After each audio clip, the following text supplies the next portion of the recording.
My girlfriend said, "If you really loved me, you'd pay for my dream life." I replied, "Then dream alone." After 3 years together, she demanded a luxury apartment, a new car, and my savings. I canceled the lease application, packed her designer boxes, and her family called me cheap by morning. Original post: I'm Nalan, 34, male. I live in Austin, Texas, and until about 2 months ago, I was dating Vanessa.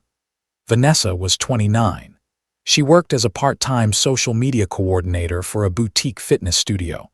We had been together for 3 years and living together for 8 months in my apartment near South Lamar. My name was on the lease. My name was on the electric bill. My name was on the internet. Her name was mostly on packages. That sounds harsh. It is also true. When Vanessa moved in, the agreement was simple. I paid rent because I already had the apartment before her. She would cover groceries, half the utilities, and some household stuff. Nothing extreme. Maybe $700 a month total. First month she paid $300. Second month she said she was catching up after a girls' trip to Miami. Third month she said her credit card minimums were eating her alive. By month 4, I stopped asking because every conversation turned into me being transactional. I make decent money. I'm a project estimator for a commercial construction company. Around $88,000 a year, sometimes more with bonuses. Vanessa made maybe $35,000, depending on the month, but she spent like she was secretly sponsored by a luxury brand that did not exist. Hair appointments, lash fills, gym sets, brunches, skincare, weekend Airbnb trips, birthday dinners for friends she barely liked. Every month there was a new emergency that somehow came in matte black packaging with gold lettering. I covered things because I thought we were building something. Vanessa said we were a team. Then she started saying we needed a better lifestyle, not a better relationship. A better lifestyle. She wanted to move into a new high-rise downtown. 2 bedrooms, pool deck, gym, concierge. Rent was $38.50 a month before parking and fees. My current apartment was $1740. I said no. She said, "Nalan, we're not in our 20s anymore. I want to feel like I'm moving forward." I said, "Moving forward is not paying double rent for an elevator with mood lighting." She rolled her eyes. A week later, she sent me listings for a Lexus SUV. Used, but still $48,000. She said her current car, a perfectly working Honda, made her feel behind in life. I asked behind who. She said, "Don't be mean." Then came the night everything snapped. We were at a restaurant called Ember and Oak for her friend Brielle's birthday. Expensive place. Small plates with big attitudes. I had already paid for our Uber there because Vanessa said parking downtown stressed her out. During dinner, Brielle showed off her engagement ring. Huge oval diamond. Vanessa stared at it like someone had placed a winning lottery ticket on the table. On the ride home, she was silent. At the apartment, she dropped her purse on the counter and said, "I need to ask you something serious." I said, "Okay." She said, "Are you ever going to give me the life I deserve?" I looked at her. "The life you deserve." She started pacing. "Yes, a real apartment, a beautiful ring, a nicer car, vacations that aren't budget trips. I see other women being taken care of, and I'm sitting here pretending I'm okay with splitting grocery apps and living in a basic apartment." I said, "You don't split grocery apps. I pay for most of them." She ignored that. Then she said, "If you really loved me, you'd pay for my dream life." There it was. Clean, honest, ugly. I didn't yell. I didn't insult her. I just said, "Then dream alone." She blinked like the words arrived in a language she did not expect me to speak. "Excuse me." I said, "If love means funding a lifestyle you can't afford and don't contribute to, then I'm out." She laughed once. Fake laugh. Sharp, "You're breaking up with me because I want standards." I said, "No. I'm breaking up because your standards are invoices with feelings attached." She called me cheap. I said, "Probably. But I'm cheap in my own apartment now." That was when she realized I meant it. Her face changed. The anger slipped into panic. "Nalan, stop. I'm frustrated. I didn't mean it like that." I said, "You meant every word. You just didn't expect consequences." She said, "Where am I supposed to go?" I said, "Brielle seems impressed by rich men. Call her." That was the only petty thing I said, not proud of it, not losing sleep over it either. She called her sister, Lacey, crying that I was throwing her out over one argument. While she cried, I packed, clothes first, shoes, makeup, hair tools, the designer shopping bags she kept folded under the bed like trophies, the candles I paid for, the throw blankets I hated but packed anyway because they were hers. 3 suitcases, 4 boxes, 2 garbage bags of shoes. She kept saying, "You're not serious." I kept folding. At 1:10 a.m., Lacey arrived. Vanessa stood in the doorway, mascara everywhere, clutching a purse that cost more than the couch. Before leaving, she said, "One day you'll regret losing me because you were scared to level up."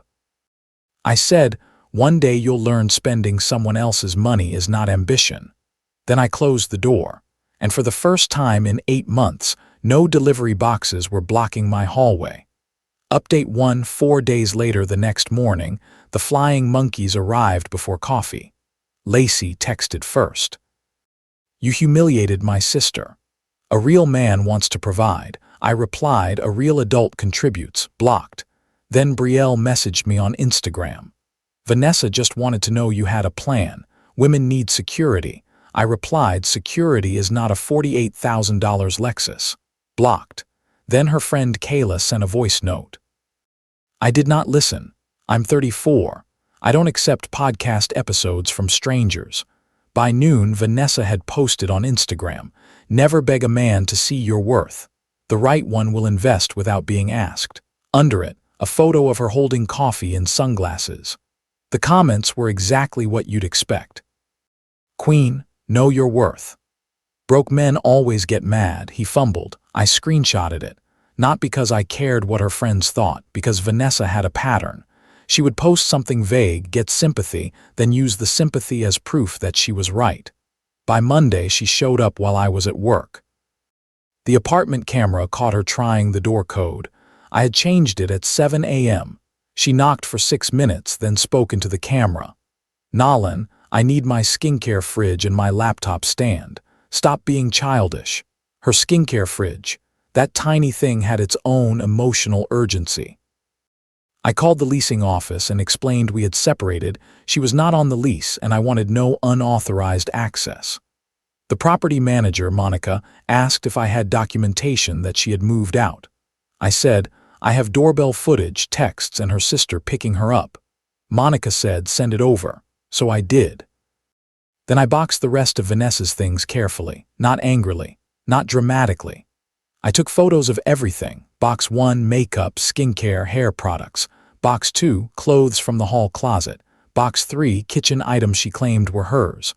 Box 4, decorations, candles, random wellness books she never read. Bag 1, shoes. Bag 2, more shoes, somehow. I rented a storage unit near Ben White Boulevard, first month special, $49. Admin fee, $29. Lock, $18, total $96. I sent Vanessa one email. "Your remaining belongings are in storage, first month is paid. Address, unit number, gate code, and lock code below. Please collect them within 30 days or transfer the unit to your name. Email only." She replied in 9 minutes. "You put my life in a storage unit like I'm trash." I did not respond. Then came the Venmo requests. $2,400 moving trauma, $1,100 emergency shopping replacement, $600 emotional labor, $3,000 wasted 3 years. I declined all 4. On the last one I wrote, "Denied due to insufficient reality." Again, petty. Again, fine. That evening her mother, Donna, called. I expected yelling and I got it. She said, "Nolan, I always thought you were raised better than this. You don't put a woman out over money." I said, "Donna, your daughter asked me to fund a luxury apartment, a luxury car, and a lifestyle she does not pay for." Donna said, "Men are supposed to provide." I said then she should date one who wants that arrangement. Donna said, "You wasted her best years." I said I paid for most of them. Silence. Then she hung up. That line felt mean after I said it, but not false. By day 4 I had a folder. Texts, camera footage, storage receipts, Venmo requests, lease documents, screenshots, messages from her friends. Emails to the property manager. I named the folder Vanessa Documentation. My brother Shane said I should have named it Gold Rush. I almost did. Update 2, 3 weeks later. For about a week, Vanessa acted like she was thriving. New posts, new outfits, restaurant bathrooms, captions about abundance. One story said, "I don't chase, I attract." Apparently she attracted a guy named Camden. I know because Brielle accidentally tagged him in a story, then Vanessa posted a photo of 2 cocktails with his watch in the corner. Subtle as a marching band. Good for her, honestly. I wanted peace, not possession. Then Camden vanished, or maybe he saw the invoice coming. Either way, Vanessa's tone changed. She emailed me at 2:17 a.m. Subject, "Can we please be adults?" The email said she missed us. Not me, us. She said she had been scared about the future and expressed herself badly. She said every woman wants to feel chosen. She said my reaction proved I cared more about money than love. I read it once and forwarded it to my cousin Aaron, who is a paralegal. Aaron replied, "Do not engage. Also, chosen appears to mean financed." Accurate. The next afternoon, Vanessa came to my office. I work in a construction management building, not some cozy emotional setting. Steel samples in the lobby. Hard hats on shelves. Coffee that tastes like printer ink. Reception called me. "There's a woman here saying she's your fiance. We were never engaged." That was new. I walked down with my manager, Hector. Hector is 60, retired Army, and once ended a subcontractor argument by saying, "I have boots older than your company." Vanessa stood in the lobby holding a white envelope. She smiled when she saw me. "Nalan, can we talk privately?" I said no. Her smile tightened. She said, "I wrote you something." I said, "You can email it." Hector said, "Ma'am, this is a workplace." She looked at him, then back at me. "You're really going to embarrass me like this?" I said, "You came to my job pretending to be my fiancé. You brought the embarrassment with you." Her eyes filled with tears. She placed the envelope on the reception desk and walked out. I photographed the envelope and threw it away unopened. Then I retrieved it from the trash because Aaron told me to stop being emotional and preserve evidence. Inside was a handwritten letter, 4 pages. I read the first paragraph. It began, "I forgive you for making me feel unsafe." I stopped there, forwarded photos to Aaron. Aaron recommended a formal cease and desist from an attorney. Cost $375. The letter instructed Vanessa to stop coming to my home or workplace, stop contacting me through third parties, stop making false claims about engagement or financial promises, and collect her property through the storage unit only. She received it on a Friday. On Saturday, Lacey texted from a new number. "You are sick for sending legal threats to a woman you financially controlled." I replied, "Your sister paid no rent and sent me Venmo requests for emotional labor. Do not contact me again." Blocked. Then Vanessa escalated from greed to performance. She filed a police report claiming I stole several designer handbags, a gold bracelet, and $900 cash from a drawer. The officer came to my apartment on Tuesday evening. Calm guy. Officer Reed. He asked questions while standing near the kitchen island where Vanessa used to stack packages. I showed him photos of every box, every bag, storage unit receipts, and footage of her leaving with Lacey carrying 2 designer bags herself. I also showed him texts where she asked for the storage code. He watched silently. Then he said, "This looks civil, not criminal. Keep your documentation." I asked if I should be worried. He said, "Worried? No. Organized? Yes. Already was." 2 days later, Donna called again. Different tone this time. "Nalan, did Vanessa claim you stole purses?" I said, "Yes." Donna sighed like someone carrying a family pattern, not a phone. She said she did something similar with her last boyfriend. Not police, but she told us he kept her jewelry. Then we found it in her car months later. I said nothing. Donna said, "I'm sorry," I yelled. "I don't like how you ended things, but I don't think you stole from her." That was the closest thing to an apology I was going to get. I said, "Thank you." She said, "I'll talk to her." I said, "Please don't include me." After that, the friend messages slowed down, but Vanessa had one final financial move. Small claims court. She sued me for $87.50. Breakdown, missing luxury items, emotional distress, unpaid support, and promised lifestyle damages. Promised lifestyle damages. I stared at that phrase so long my laptop dimmed. Aaron referred me to an attorney named Paul, consultation plus appearance, $1,200.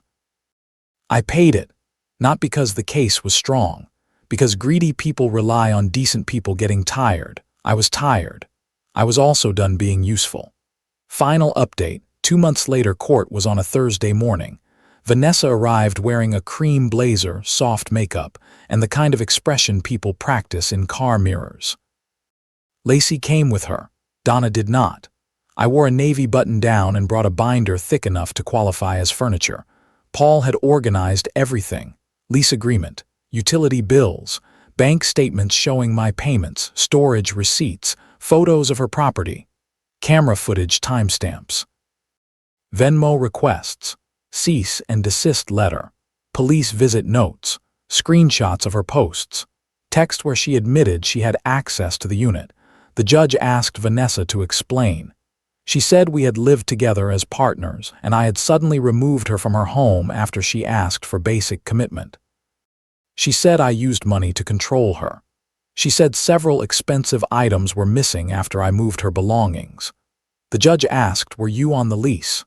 "No." "Did you pay rent?" Vanessa said I contributed in non-financial ways. The judge asked again, "Did you pay rent?" "Not consistently." That meant no. Then the judge asked what lifestyle I had promised. Vanessa said we discussed moving downtown and building a future. Paul asked if there was a signed lease for the downtown apartment. No. A signed car loan? No. An engagement ring receipt? No. Any written promise that I would support her financially? No. Then Paul submitted the Venmo requests. The judge read the descriptions out loud. Moving trauma, emergency shopping replacement, emotional labor, wasted 3 years. The courtroom was silent. The judge looked at Vanessa and said, "Miss Vanessa, small claims court does not award damages because a relationship did not meet your lifestyle expectations." Vanessa's face turned red. Then came the handbags. She claimed 2 designer bags were missing. Paul played the ring footage of her leaving with Lacey. 1 bag on her shoulder, 1 in Lacey's hand, time-stamped. Vanessa said those were different bags. Paul showed a screenshot from her Instagram story 3 days later. Same bag, same gold chain, same little scratch near the clasp. I had not even noticed that. Aaron had. Paralegals are terrifying. The judge dismissed the case. No damages, no payment, no property claim. Then he said something I will remember forever. A breakup is not a breach of contract unless there was a contract. Wanting more than someone offered does not mean they owe you the difference. Vanessa cried. Lacey glared. I felt nothing dramatic. No victory music. No revenge glow, just relief. Outside the courtroom, Vanessa approached me near the vending machines. Paul stepped closer but did not interrupt. She said, "You really let money ruin us." I said, "No, you let greed reveal us." She looked like I had slapped her. I hadn't. I was done using volume when truth worked fine. She said, "I just wanted to feel taken care of." I said, "You wanted to be taken from." That was the last thing I said to her. A week later, the storage unit manager emailed me. Vanessa had collected everything and transferred nothing. The unit was empty. I closed it. Total cost of the breakup, storage $96 first month, $96 second month. Locksmith and door code reset fee $85. Attorney letters and court appearance $1,575. Lost peace for 8 months, hard to price.